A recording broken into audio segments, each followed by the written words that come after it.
মা কই তুমি? এই তো কেন গাছে জল দিচ্ছি।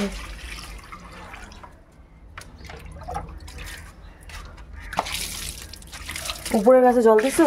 হ্যাঁ উপরে সব তো ভরেই দিয়ে আসলাম। তুলসী গাছটা এখানে হয়েছে, এখান থেকে উঠে গাছটা হবে।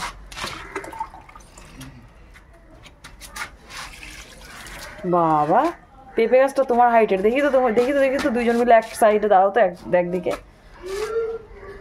একটু সামনে আসে দাঁড়াও। হ্যাঁ এই তো সামনেই দাঁড়াইছে। সামনে আসে দাঁড়াও একটু। হ্যাঁ এবার দেখাও তো হাইটটা, তোমাদের দুজনের হাইটটা। ও বাবা একই হাইটের।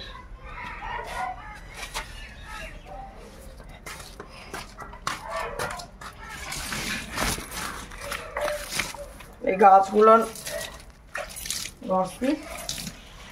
দেখি কবে ফল দেয়।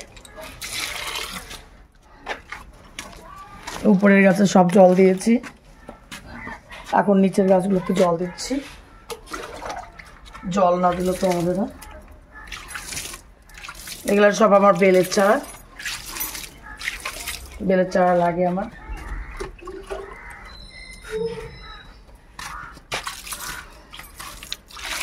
এবার তো ঠান্ডাই নাই বন্ধুরা, কি আর বলবো,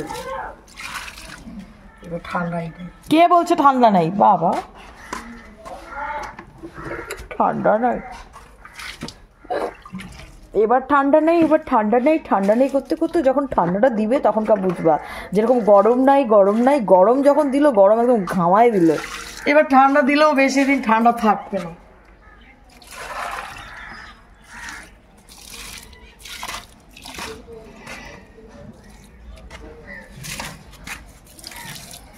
গাছ হয়েছে আজকে হতো জল, শুধু গাছ গাড়তে চাই, কিন্তু গাছ গাড়লে গাছকে আবার খাতে দিতে হয়, তবেই ওর প্রাণটা বাঁচে।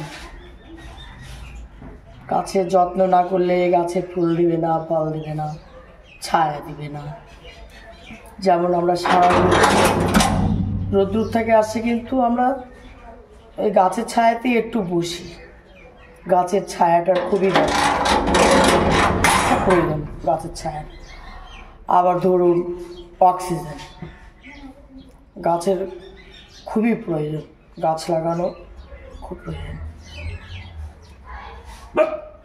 সকলেই সুস্থ থাকো, ভালো থাকো, টাটা বাই বাই। ভালো কি করতেছে? ও সব কিছু তুলতে হবে না তো, তাড়াতাড়ি কর, পূজাটা দিয়ে ঠাকুরকে। দিদার বাড়িতে যাবো, দিদার বাড়িতে কিছু কাজ আসতে বললাম, মায়ের প্রসাদ আনতে যাবো। আর কিছু